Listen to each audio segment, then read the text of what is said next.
तथा मस्जिदों के सहायकों को लगातार वेतन जो वृद्धि की जा रही थी, ऐसे में लेकर आज सिविल लाइंस अरविंद केजरीवाल के घर के ठीक पास हिंदू साधुओं ने एक रैली, जिसे कह सकते हैं कि एक तरीके से धरना प्रदर्शन यहाँ पे आयोजन किया है, जिसमें बड़ी मात्रा में आप देख सकते हैं, मेरे कैमरे के पीछे आप देख सकते हैं, बड़ी मात्रा में यहाँ पे साधुओं की रैली जो है वो हो रही है और साधु मौजूद हैं।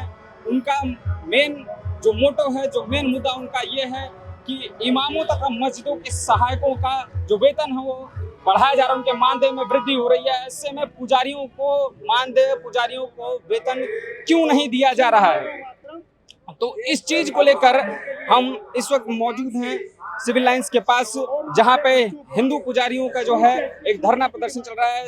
तो मेरे साथ मौजूद हैं इस वक्त सुनील जी, आचार्य गौदास के आचार्य सुनील जी। उनसे बात करते हैं कि उनके मेन जो मुद्दा है वो क्या है, किस चीज को लेकर आज यहाँ धरना प्रदर्शन किया जा रहा है। जय गौ माता, जय गोपाल, केशव माधव दीनदयाल।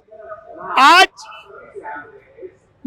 मिशन वंदे गौ मातरम की ओर से देशव्यापी जो हमारे मंदिरों में पुजारी, उनकी सरकार से हम वेतन चाहते हैं निश्चित करना, और हमारे जो पुजारी समाज है उनके बच्चों की ग्रेजुएशन तक पढ़ाई सरकारी स्तर पर फ्री हो। जितने हमारे मंदिर, मठ, पूजा स्थल हैं उनकी बिजली फ्री हो। इसको लेकर हम आज दिल्ली के मुख्यमंत्री केजरीवाल को सचेत करने आए हैं कि याचना नहीं, अब रण होगा, संघर्ष महाभीषण होगा।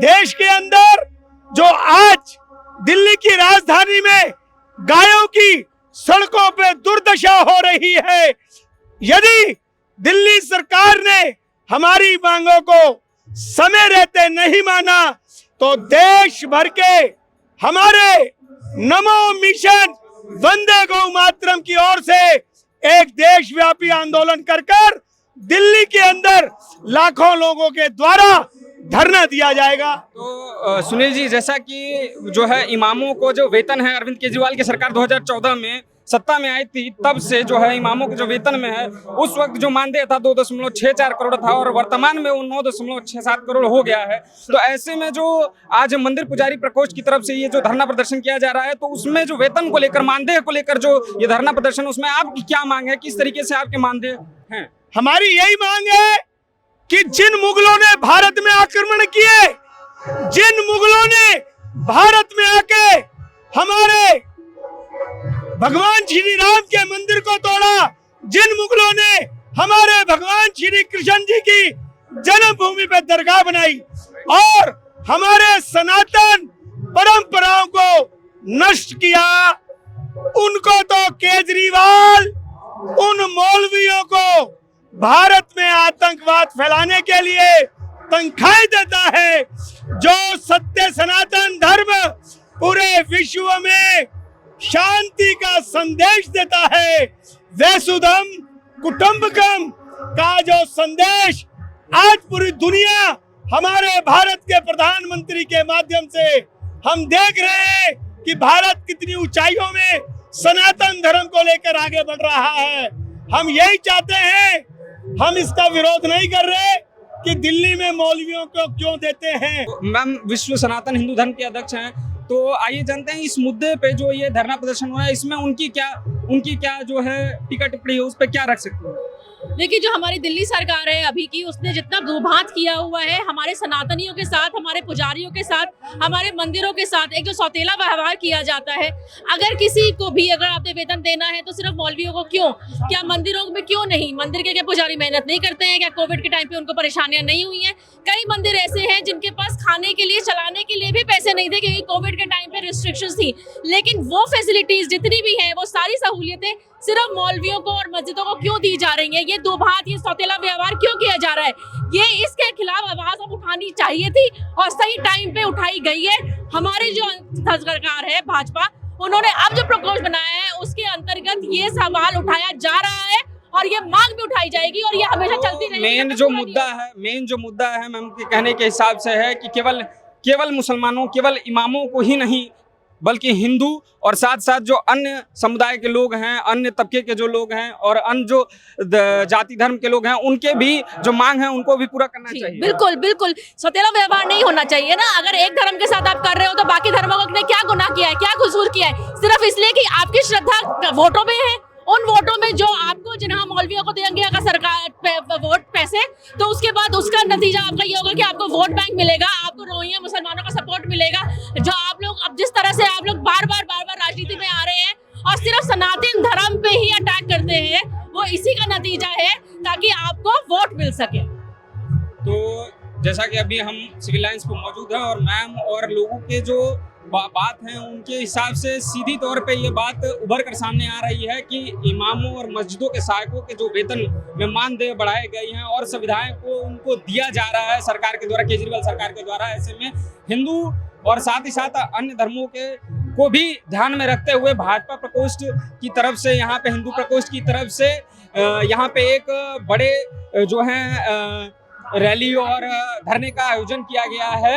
आपकी क्या मांगे हैं जो इस समय जो मुसलमानों के लिए, जो इमामों के लिए जो वेतन जो मानदेय दिया जा रहा है उससे लेके आप क्या मांगे, मतलब जो मुद्दा जो है आज का वो क्या है? मैं श्री दिगंबर नागा बाबा श्यामगिरी महाराज, हमें किसी समाज व्यक्तिगत कोई ईर्ष्या नहीं है, परंतु अपनी बात को रखना हिंदुस्तान के अंदर सभी का अधिकार है, हक है, और उस कानून और अधिकार के तहत हम सब संत आज की गवर्नमेंट से चाहते हैं कि जो अन्य समाज के मौलवी या मौलानाओं को जो वेतन मिल रहा है, वो सनातन धर्म के मठ चलाने वाले महंत पुजारी, उनको ये वेतन क्यों नहीं? एक देश में तो जो मेन मुद्दा है कि जो केवल इमामों को एक धर्म के प्रति जो है केजरीवाल सरकार के द्वारा जो इस तरीके से जो मानदेय दिया जा रहा है, तो आपका मुख्य तौर पे मानना है कि सर्वजन हिताय सर्वजन सुखाय की तरह से सरकार को काम करना चाहिए? बिल्कुल, सभी के हित में काम करना चाहिए, सभी का साथ, सभी का विकास, परंतु विशेष एक धर्म को लेके आगे बढ़ना ये तो उचित नहीं है। अगर इस प्रकार की प्रतिक्रिया सरकार करेगी तो ये संत समाज जिस प्रकार से आज शांतिपूर्ण अपना संदेश आज की गवर्नमेंट के कानों में देना चाहती है और देने आए हैं। जी, आपका नाम? श्री महंत रामदास जी। तो आपका जो ये मुद्दा जो विशाल धरना प्रदर्शन किया जा रहा है उसमें आपकी क्या राय है? हमारा ये कहना है कि एक देश में दो नीति जो है ये नहीं होना चाहिए। जब दूसरे समाज के कार्यकर्ताओं जो भी है उनको वेतन मिल सकता है तो हम लोगों के मंदिर में महंतों को और पुजारियों को ये वेतन क्यों नहीं मिल रहा है? इसके लिए हमने जो आज ये प्रदर्शन किया है। देखिए, मुद्दा साफ है। अगर अरविंद केजरीवाल जी नोटों पर लक्ष्मी और गणेश जी की फोटो की बात करेंगे, हनुमान भक्त करने का नाटक करेंगे और अगर उसके बाद वो राम मंदिर का विरोध करते हैं, वहां वो यूनिवर्सिटी बनाने की बातें करते हैं, तो मेरा उनसे सिंपल पूछना है, अगर आपके बजट में मौलवियों को देने के लिए हर साल 9.5 करोड़ रुपए एज ए सैलरी के नाते, तो फिर भाई हिंदुओं ने, इन पुजारियों ने, इन्होंने क्या गलती कर रखी है? अगर आप कहते हैं आप असली सेक्युलर हैं तो आप एक नजर से सब धर्मों को देखें, लेकिन आप सिर्फ एक धर्म की अपीजमेंट पॉलिटिक्स कर रहे हैं सिर्फ वोट बैंक के नाते।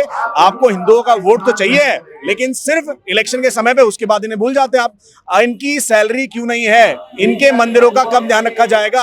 अरविंद केजरीवाल इनके लिए बजट कब देंगे? जो मेन मुद्दा है कि जो ये केवल इमामों को और मस्जिदों को के जो वहाँ पे सहायक हैं उनको जो वेतन भुगतान किया जा रहा है, तो ऐसे में जो हिंदू समिति के जो लोग हैं हिंदू, तो केवल आपको यहाँ पे हिंदू को ही देखना है या फिर और भी धर्मों के लिए ये एक तरीके से एक एग्जाम्पल सेट किया? देखिए, हिंदू तो सर्वधर्म समावेशी है। आप यहाँ पर आके बैठेंगे, आपको कोई ये भी नहीं कहेगा जी उठ के चले जाइए। हम तो चाहते हैं सब हमारे इस धरने में शामिल हो, सब इस सपोर्ट में आए, लेकिन हमारी मांग सिंपल है। जिनको तनख्वाह मिल रही है वो थोड़ी प्रोटेस्ट करेंगे, जिनको तनख्वाह नहीं मिल रही है वही प्रोटेस्ट करेंगे। आज हिंदू धर्म के और दिल्ली के सारे पुजारी रोड पे बैठने को मजबूर हैं है क्योंकि माननीय अरविंद केजरीवाल जी सैलरी के नाम पर तनख्वाह 9.5 करोड़ की हर साल देते हैं मौलवियों को, लेकिन उनके पास हिंदू धर्म के पुजारियों और के जो लिए कुछ नहीं। लगातार समय समय अंतराल पे जो उनके जो वेतन है, जो उनके मानदेय, उनमें वृद्धि की गई है, उस पे लेकर आपका क्या बात? बिल्कुल की गई है। वो अभी तक वक्फ बोर्ड को करीबन 100 करोड़ के आसपास का दे चुके हैं। आपने देखा होगा द्वारका में भी एक बार वो उन्हीं के लिए इमारत बनाने वाले थे, जिसका विरोध वहां की पंचायतों ने करा, तब जाके मामला रुका। तो उनके अपीसमेंट के लिए तो हर समय तैयार है, चाहे वो तनख्वाह का मामला हो, चाहे वक्फ बोर्ड को फंड देने का मामला हो, चाहे उनके वहां नौकरियों का मामला हो, चाहे उनके दंगा पीड़ितों को सबसे पहले पैसे देने का मामला हो। अब जब दंगा हुआ था उसमें तो हिंदू पीड़ित में थे, लेकिन उनको पैसे तो देने का काम करा नहीं, इन्होंने सिर्फ मुसलमानों को पैसे दिए। तो एक धर्म के अपीसमेंट से हमें परहेज है। आप एक धर्म का अपीसमेंट नहीं कर सकते। आप दिल्ली के मुख्यमंत्री हैं, आपसे आग्रह है, अगर आपके पास मौलवियों को सैलरी देने के लिए पैसे हैं तो हमारे हिंदू धर्म के पुजारियों को देने के लिए पैसे क्यों नहीं है?